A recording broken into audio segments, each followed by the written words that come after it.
देवेंद्र भाई, जिस तरह से पूरे विदर्भ में कैंपेन चल रहा है, लगातार कांग्रेस भी बहुत जोर लगा रही है। हिंदू मुसलमान का मुद्दा इस बार बहुत चल रहा है, आखिर क्यों? देखिए, मुद्दा तो विकास का है, हिंदू मुसलमान का मुद्दा नहीं है।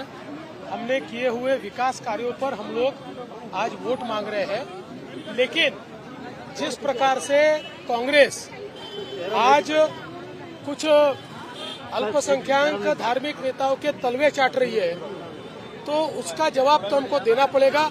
अगर कोई ये कहता है कि वोट जिहाद करो और बीजेपी को हराओ, तो उसका तो हम जवाब धर्म युद्ध से देंगे। लेकिन नोमानी बार बार अपील कर रहे हैं, उन्होंने कहा है कि कहीं न कहीं महाअघाड़ी को ही वोट करना। आपने सुना है कोई गाना तैयार किया है नोमानी के लिए? क्या गाना है वो?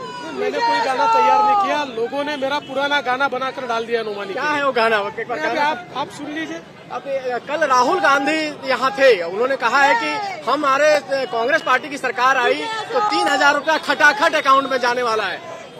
उनका खटाखट न हिमाचल में गया, न तेलंगाना में गया, कहीं पर भी उनका खटाखट नहीं गया। लोगों ने उनको खटाखट बाजू कर दिया। देवेंद्र भाई, लगातार जिस तरह से आपको समर्थन मिल रहा है, राहुल गांधी अब कह रहे हैं कि प्रधानमंत्री जो है कहीं न कहीं मिस्टेक करने लगे, भूलने की आदत हो गई प्रधानमंत्री को।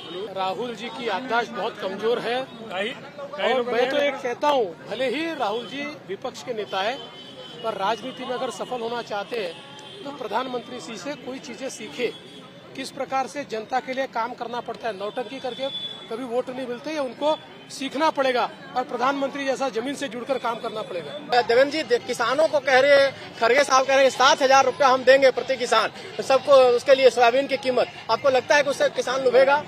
देखिए, मैं खड़गे साहब को इतना ही सलाह देता हूँ, उनके कर्नाटक में उनकी सरकार है 3800 भाव दे रहे, 3800 वहाँ दो पहले, उसके बाद यहाँ की बात करें। अच्छा, कन्हैया जैसे नेता आपके परिवार पर हमला बोल रहे हैं, आपकी वाइफ को कहीं ना कहीं उन्होंने घसीटा, आपको तकलीफ हुई इस बात को लेकर? देखिए, ओछे लोग ओछी सोच, जब ओछी सोच होती है तो इससे ज्यादा क्या बात कर सकते हैं?